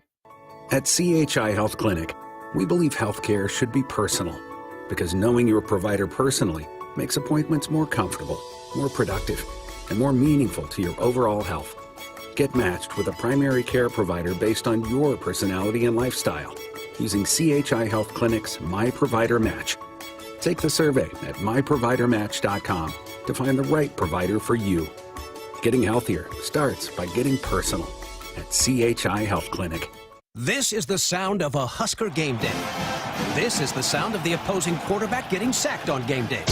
This is the sound of someone enjoying a Big Mac. And this is the sound of that same someone getting another Big Mac for free. All right! Because the Monday after the Huskers get a sack, Big Mac is buy one, get one free at McDonald's. To review, this is what happens on game day. This is what happens on Monday. This fan is really happy. All right! And this is what the lawyers made us say. A la carte only. Price and participation may vary. Cannot be combined with any other offer or combo meal. Preparation. It's the key to success on game day. And like your favorite Huskers on the field, you need to be ready right from the opening kickoff. Cenex has your pregame routine covered. We've got your salty snacks, your sweet treats, ice-cold beverages to wash them down, and fresh tanks of propane to fire up the grill. Fuel your fandom at your local Cenex station. Husker Pride, powered locally. This is Big Red Football. It's time for some Nebraska farm facts. Want to know a fast way to rev up our Nebraska economy while helping the planet? It's right in your tank. When you fill up with clean soy-based biodiesel, you're increasing Nebraska biodiesel production while reducing greenhouse gases by up to 74%. So look for biodiesel where you fill up. It benefits our air, our economy, and our farmers. This message is brought to you by Nebraska soybean farmers, growing opportunity from the ground up. This is the sound of a Husker game day. This is the sound of the opposing quarterback getting sacked on game day. This is the sound of someone enjoying a Big Mac. And this is the sound of that same someone getting another Big Mac for free. All right! Because the Monday after the Huskers get a sack, Big Mac is buy one, get one free at McDonald's. To review, this is what happens on game day. This is what happens on Monday. This fan is really happy. All right! And this is what the lawyers made us say. A la carte only. Price and participation may vary. Cannot be combined with any other offer or combo meal. They say consistency is the key to success. They weren't wrong. So how about grabbing a beer that's consistently smooth, consistently refreshing, and consistently light? You might just find that the road to success can be pretty enjoyable. Michelob Ultra, the perfect balance of taste and refreshment, and only 2.6 carbs and 95 calories. It's only worth it if you enjoy it. Enjoy responsibly. Anheuser-Busch Michelob Ultra Light Beer, St. Louis, Missouri. Innovation Refunds does not provide tax or legal advice. We work with an independent network of tax professionals and will share information with them to evaluate and process your claims. Terms and conditions apply. Ty is a paid spokesman. I'm Ty Burrell, actor and small business owner. You can trust Innovation Refunds with your small business's ERC claim because of their SOC 2 Type 1 security compliance. Without this, how can you be sure a company can protect your information? It's not like here on the radio, where all you need to be secure is a censor button. My password to my bank account is Ty's cool password 1. Uh-oh. Luckily, Innovation Refunds is more reliable. Go to innovationrefunds.com or call 1-843-REFUNDS to get started. Hey, Husker fans, it's time to gear up for the season. So let's do it right. Jerseys, hats, hoodies, and more. Shields has everything you need to show your Nebraska pride. Visit our fan shop online or in-store for the biggest and best brands in the game. You'll find the right gear to level up your team spirit with all the essentials for your pregame parking lot party. Shields, proud partner of Husker Athletics and football fans everywhere. Get ready to rule the field and revolutionize your farming game with Valley, the game changer in irrigation and ag tech solutions. With time and labor-saving measures, ground-truthing results, and effective input reduction, Valley provides the perfect game plan so you stay ahead of what's in the field. From the best in irrigation and cutting-edge ag tech solutions to personalized support, Valley is your winning team. Visit your local Valley dealer or valleyirrigation.com today. You're listening to Husker Game Day, brought to you by Dakota Mac on the Huskers Radio Network. The Northern Illinois Huskies come into this week with a record of 1-1, with a Week 1 victory over Boston College, followed by a loss in last Saturday's matchup versus Southern Illinois. The Huskies are led by head coach and former Huskies player Thomas Hammock. The Baltimore, Maryland native earned the position as the 23rd head coach in program history, after spending 4 seasons as an assistant with the Baltimore Ravens from 2014 to 2018. Hammock has got this program up and running once again, and they provide an interesting challenge for Nebraska in the 2023 home opener. The Huskies are led on offense by former Michigan State quarterback Rocky Lombardi. He started 9 of the 22 games he played in for the Spartans before moving on to Northern Illinois for the 2021 season. Lombardi is the great-grandson of Vince Lombardi, but not the legendary Green Bay Packers coach that many think of when they hear that name.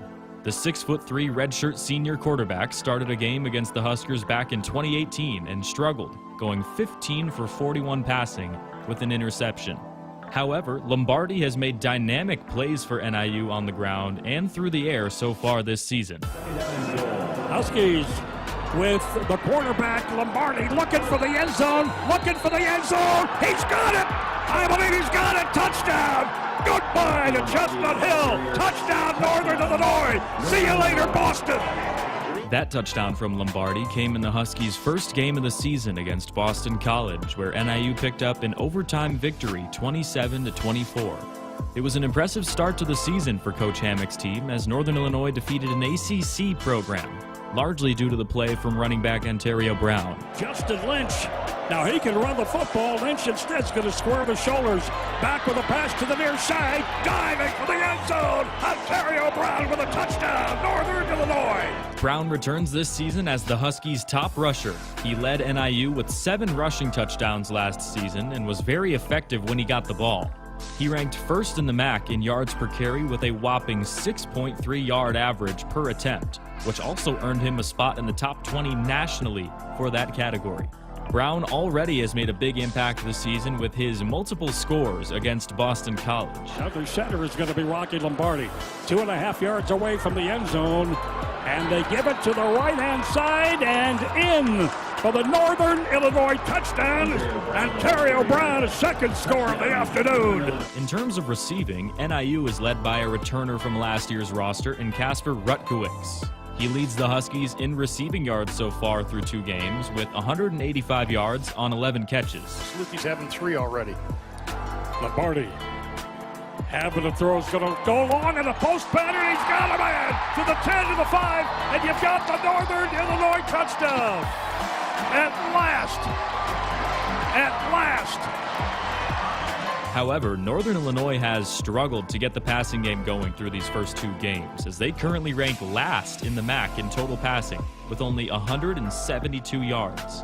We'll see if Rutkowicz and some of the other pass catchers, such as Howard tight end transfer Chris Carter, will be able to get the Huskies' passing game going tonight against the Big Red. Defensively for the Huskies, it's been a middle-of-the-road start to the season. Sacking the quarterback hasn't been a strong suit through the first 2 games, as Northern Illinois has recorded 0 sacks so far this year, joining Buffalo as the only other MAC school with that total at this point. NIU is pretty far from the nation-leading sack numbers that the Huskers finished up Week 2 with. However, they've shown a good ability to be opportunistic defensively when they forced a big interception in the game against Boston College. Absolutely, it seems like it. Huskies 2 safeties in the game. Castellanos is back. He's got all kinds of time again.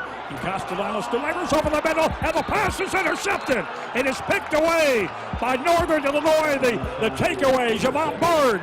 Nebraska will need to be smart with every possession against this NIU defense. They've given up the least number of points in their conference, with only 24 points allowed through 2 games. The Huskers are looking to avoid yet another close game tonight in the 2023 home opener. Coach Hammock spoke to the media recently and talked about getting his team ready for what is expected to be a very loud crowd inside Memorial Stadium for the first home regular season game of the Matt Rule era at Nebraska. We work crowd noise today. We feel like that's going to be a factor in the game, so trying to get our guys as locked in as possible to be able to handle the crowd noise, to be able to handle the environment where we can give ourselves a chance to compete at a high level. So I'm excited about this week. I think our players are excited about this week. Got some young men from Nebraska on our team who's happy to go back and compete. And I think we will go out there and compete with everything we got. I believe in this team. I believe in the leadership, the maturity of our football team. And what happened last week will not affect us how we play this week. And we'll be ready to roll. Tonight's game between the Huskers of Nebraska and the Huskies of Northern Illinois will be just the 5th time these 2 teams have met. Nebraska owns a 3-1 advantage in the head-to-head record against NIU, including the most recent game in 2019, by a final score of 44-8. The lone Huskies victory came in 2017 when Northern Illinois put together 2 defensive touchdowns en route to a 21-17 close win in Lincoln. In all 3 of the Huskers' victories in the series, Big Red has scored over 40 points, including a series high of 60 points put up in the 1990 matchup. Nebraska is looking to take the 3rd straight victory against NIU tonight, and we'll see if the Huskers can kick off this 3-game homestand with Matt Rule's first win as head coach of the Huskers. Reporting for the Huskers Radio Network, I'm Jake Schrontz. Thank you, Jake. Appreciate that and your hard work on our opponent previews each and every week. The 1890 initiative helping Husker athletes navigate name, image, and likeness. To learn more or donate, visit 1890nebraska.com. About 30 minutes left of our Dakota Mac Husker Game Day show. Traffic picking up in and around Memorial Stadium, the capital city of Lincoln. Fans making their way over to the parking lots, filling up. The Huskers should arrive here pretty soon. Hands on the wheel, heading the game. The driver has one job: to drive. This message from the NDOT Highway Safety Office. Trooper Dave here to update us on those roads. Hey, thanks again, Ben. Traffic has picked up quite a bit. You still got plenty of time to get here, so don't be in a hurry. I-80 westbound out of Omaha is seeing significantly more traffic. As you approach the 432 ramps, move over to the left lanes to get that traffic on from Gretna. From there, you're 3 wide down to the Lincoln exits. That right lane will be stop and go from Waverly down to I-180. Do what you can to avoid meeting the bumper in front of you. Highway 6 traffic out of Gretna is very busy down to the mall. Don't be afraid to stay on Highway 6 down to Waverly. If you're on Highway 34 coming in from Seward, remember that right lane will be blocked as you go over I-80. Stay to the left as you approach that area. Highway 77 from Cortland up to Highway 2 is moving well. It does slow down from there up to Van Dorn. As we swing back to the west, I-80 eastbound is also seeing heavy traffic from Waco on into Lincoln. Take 77 south to Rosa Parks Way to avoid I-180. You'll come into downtown from the south. And I-180 southbound is very busy, but moving fairly well. We still have about 2.5 hours until kickoff, so take your time. Fans, if you're not wearing your seatbelt today, you're what we call a potential organ donor. Only about half of eligible drivers are on the organ donor registry, though. Go online and sign up when renewing your driver's license. This has been Trooper Dave with the Nebraska State Patrol Traffic Report on the Huskers Radio Network. You're listening to Husker Game Day, brought to you by Dakota Mac on the Huskers Radio Network. There's no community like a Cenex community, and that's why every Cenex store is so proud to serve theirs by supporting local athletic teams, promoting the arts, and making sure each store is a place its neighbors can find what they need, catch up with their friends, and stay connected. It's also why we give back, helping to make the wonderful places we call home the best they can be. Your local Cenex doesn't just work in your town, it lives there. The store next door, powered locally at Cenex. There's a hero in all of us. Pioneer is proud to partner with Nebraska and Iowa for the Pioneer Heroes Game. Together, we want to recognize and celebrate local heroes who exemplify the goal of positively impacting the community and who stand as an inspiration to others. If you have a family member or a community member you'd like to recognize, please nominate them at huskers.com/hero so we can celebrate the heroes in your community. This is Husker Game Day, brought to you by Dakota Mac. You're listening to Big Red Football. While some seed companies put a greater stake in stock prices and anonymous shareholders, Rob Seco knows that what's important to you hits closer to home. That's why you'll find we're focused on your needs. With a simplicity that makes us easy to do business with, a relationship that makes it easy to connect with anyone in the company, and the technology, traits, and genetics you need from any source. Put your stock in the company that puts you first. Rob Seco. They say consistency is the key to success. They weren't wrong. So how about grabbing a beer that's consistently smooth, consistently refreshing, and consistently light? You might just find that the road to success can be pretty enjoyable. Michelob Ultra, the perfect balance of taste and refreshment, and only 2.6 carbs and 95 calories. It's only worth it if you enjoy it. Enjoy responsibly. Anheuser-Busch Michelob Ultra Light Beer, St. Louis, Missouri. Greetings, human neighbor. Hey, Zendar. I brought you a little gift for suggesting Nebraska Pick 5 from the Nebraska Lottery. It's a great game. Affirmative. Since the Pick 5 jackpot grows by $10,000 each time it is not won, your enthusiasm is logical. However, no gratuity is required. You sure? It's 10 gallons of wiper fluid. I have reconsidered. Would you care to help Marlex and I consume it? No, I'm good. Nebraska Pick 5 top prize odds 1 in 658,000. Want to get all the latest Husker news straight to your phone? Need to be the first of your friends to get the scoop on all things Huskers? Sign up for text alerts from Nebraska Athletics. Text Huskers to 83200 to get game time notifications and updates, breaking news, special ticket offers, and more straight to your phone. All the Husker news is just a quick text away. Just text Huskers to 83200. Standard text messaging rates may apply and may vary by carrier. America, it's time to gear up and get out there in a new Ford vehicle.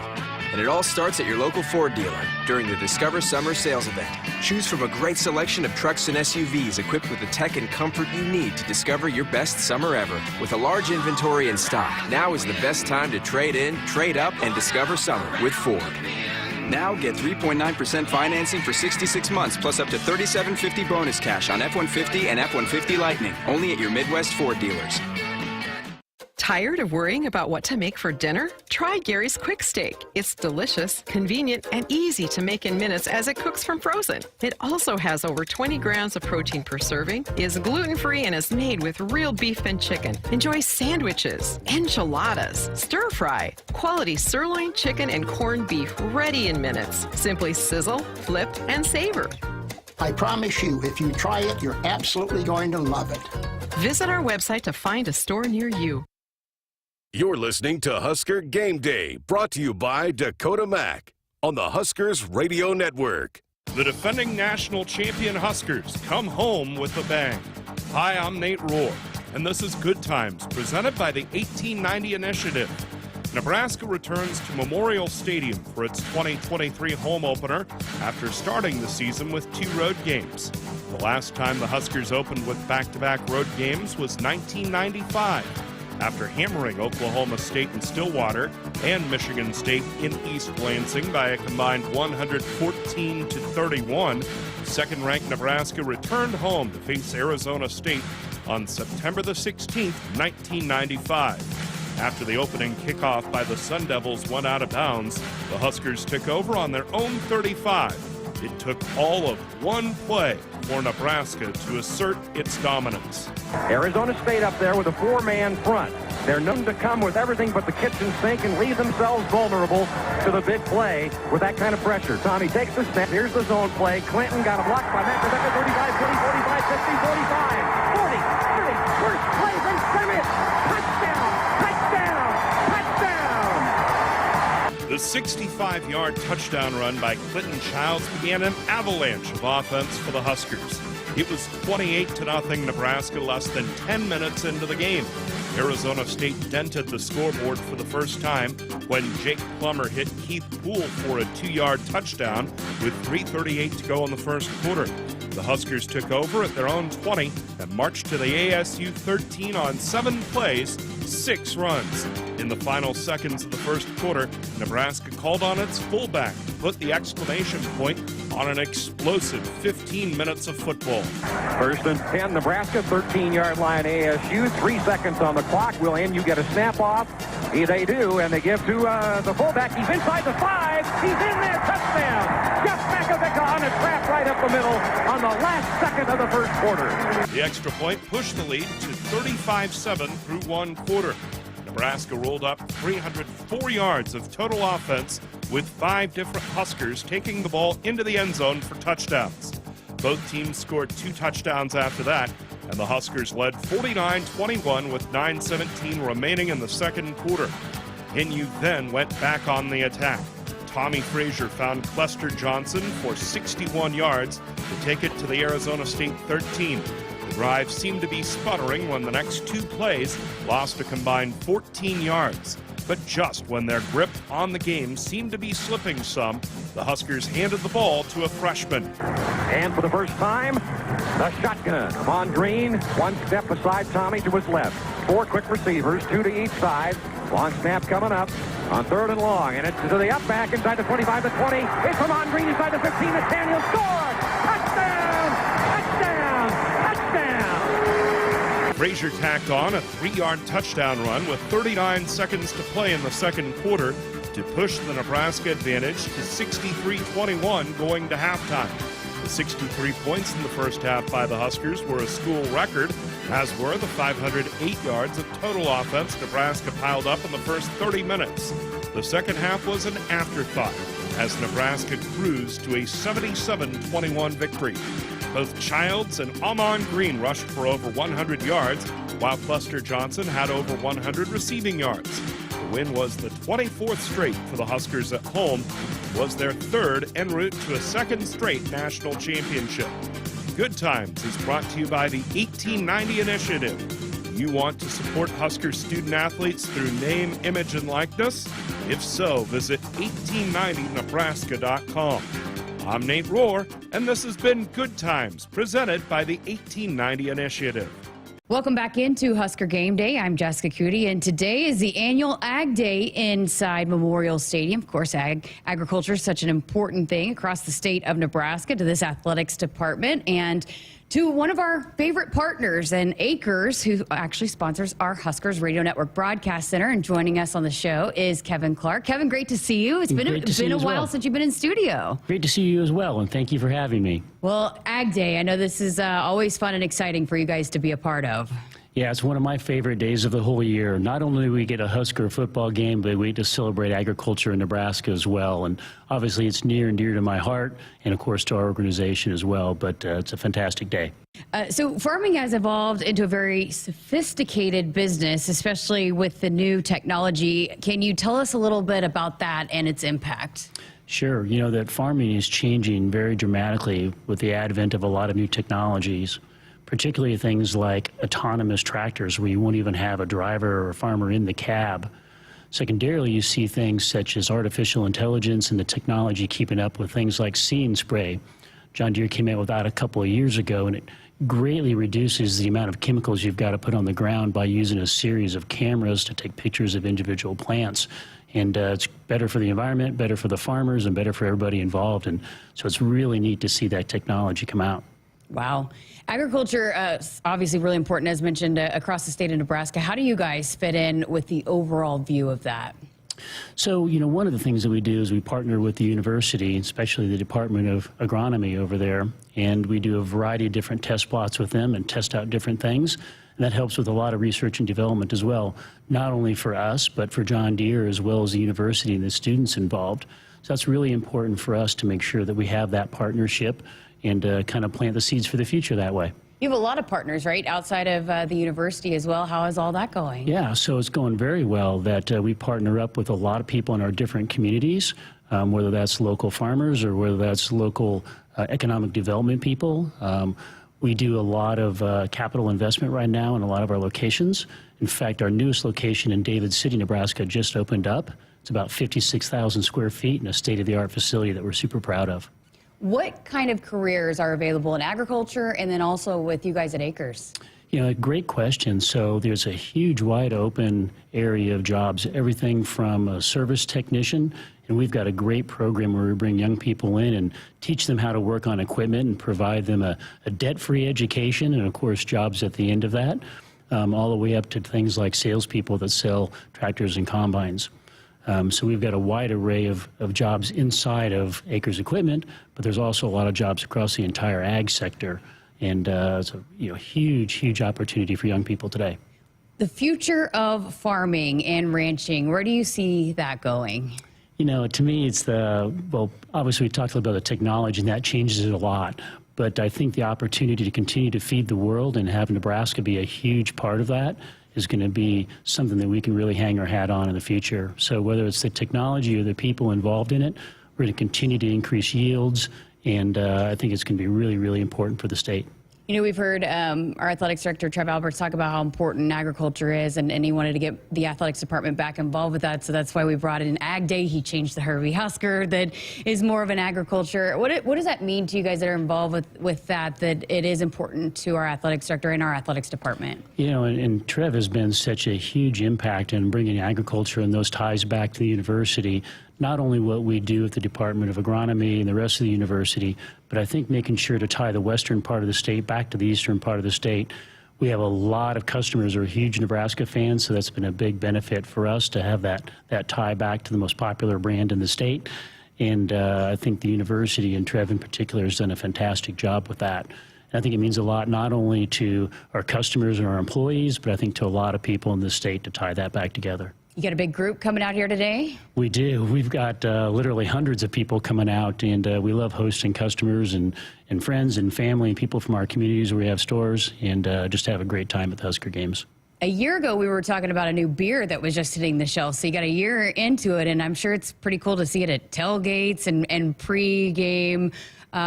pregame parties and everything across leading up to Nebraska football. It is. It's really cool to see it. We've got a beer called Acres Ale that our friends over at Zipline produce right here in Nebraska, and it's made with Nebraska corn. It's in over 500 retail locations across the state now, and has been a huge success. Frankly, a lot bigger than we thought it was going to be. So it's really, really neat to see that be a big part of what goes on that front too, both from a marketing standpoint as well as just kind of a neat thing to have.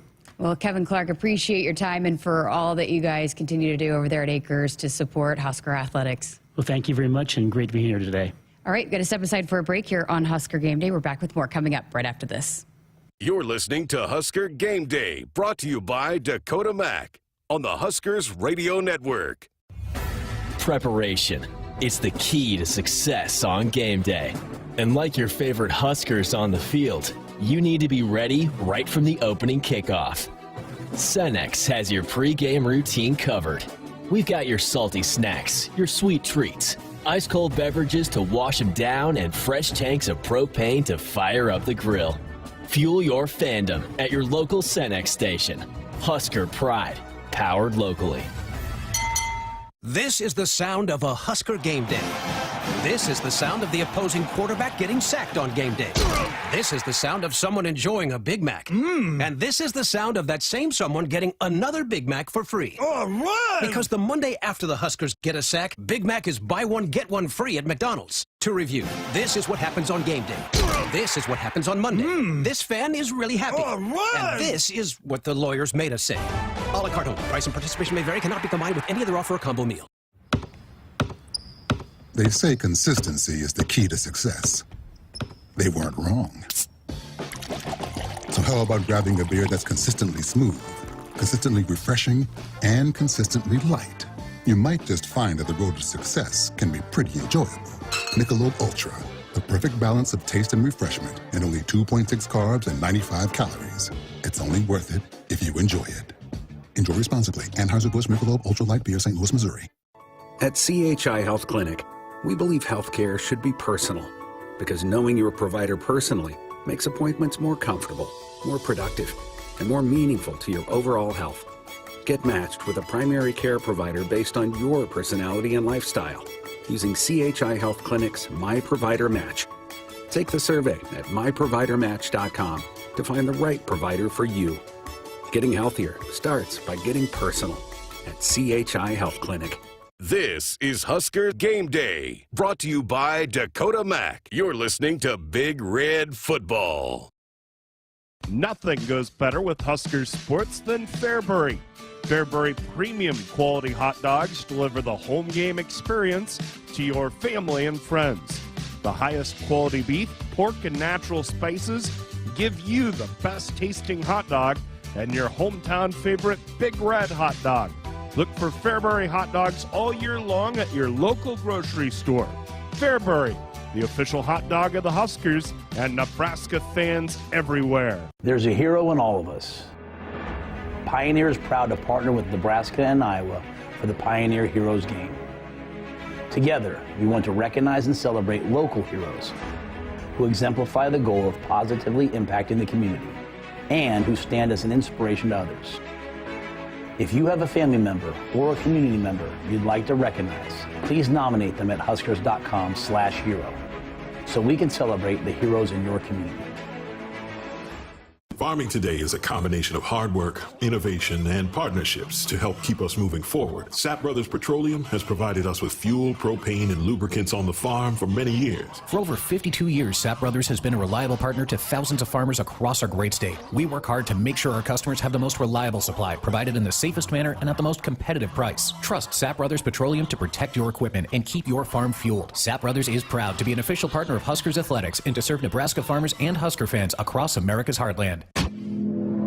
From the University of Nebraska-Lincoln, I'm broadcasting student Ann Gallagher with Campus News. 26 Husker students presented research findings on nuclear deterrence to a panel of U.S. Strategic Command officials at STRATCOM headquarters in Bellevue.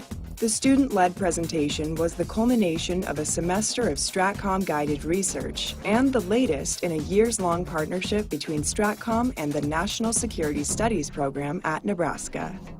There's no community like a Cenex community, and that's why every Cenex store is so proud to serve theirs by supporting local athletic teams, promoting the arts, and making sure each store is a place its neighbors can find what they need, catch up with their friends, and stay connected. It's also why we give back, helping to make the wonderful places we call home the best they can be. Your local Cenex doesn't just work in your town, it lives there. The store next door, powered locally at Cenex. There's a call on the field for a quality seed specific to where you farm. Make the right call with Prairie Valley. With local research in 8 regions throughout Nebraska, Prairie Valley performs with their locally specific hybrids and varieties while achieving the highest quality and yield.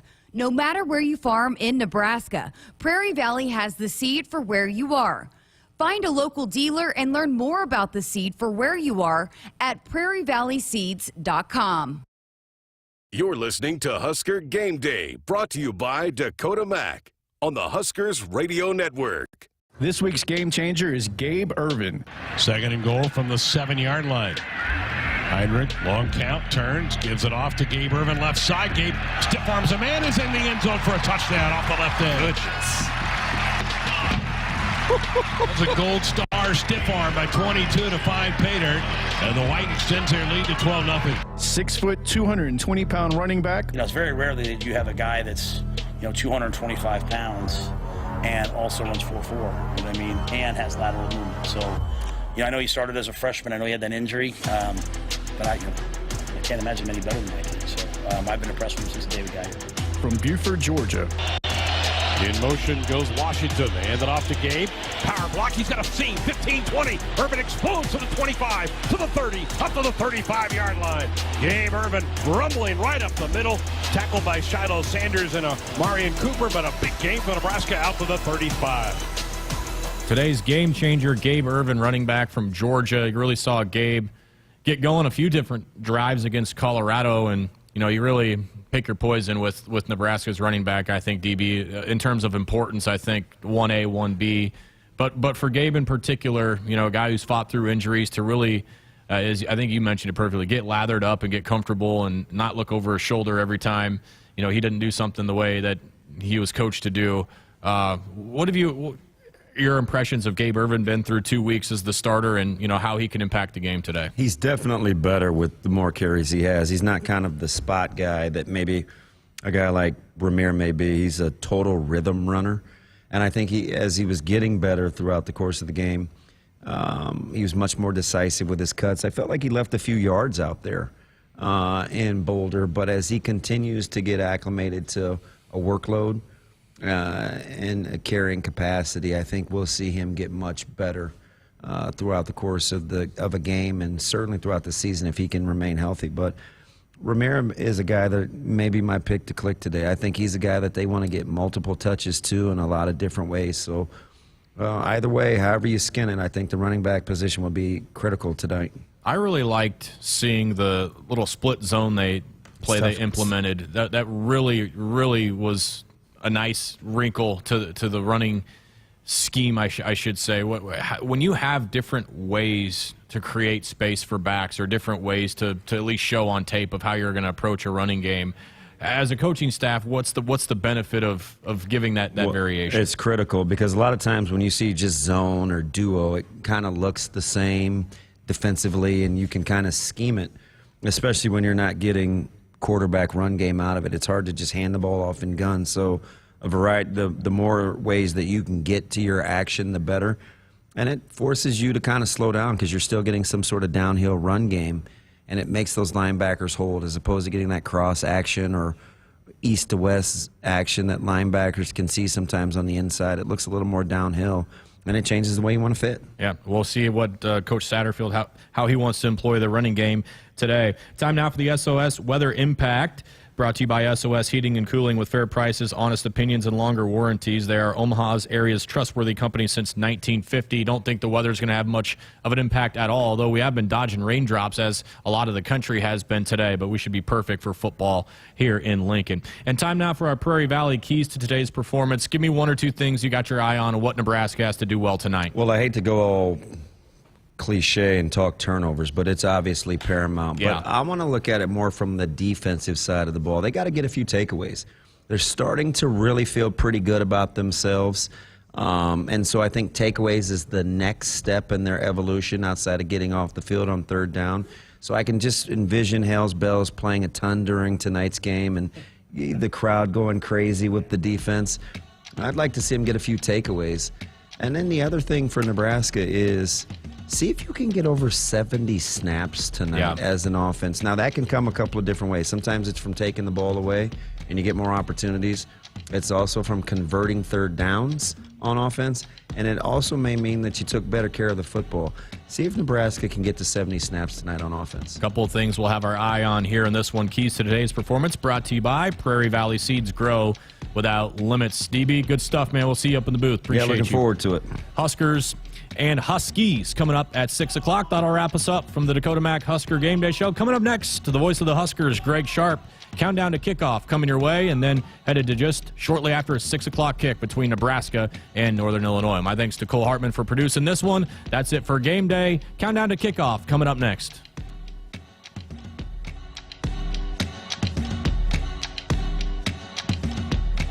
This is Husker Game Day, brought to you by Dakota Mac. You're listening to Big Red Football.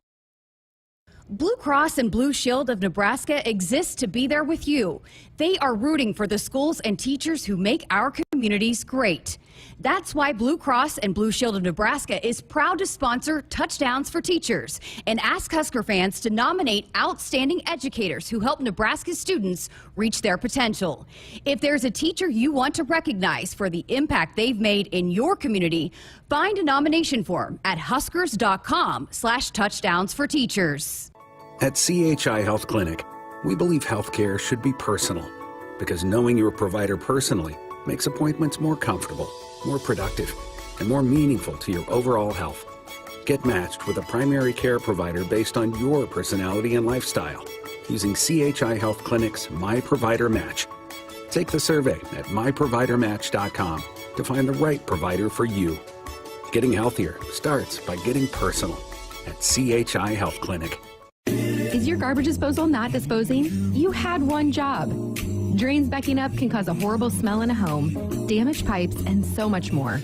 Some signs that your garbage disposal may be going out include frequent clogs, abnormal and louder noises than normal, or water is leaking from the bottom, just to name a few.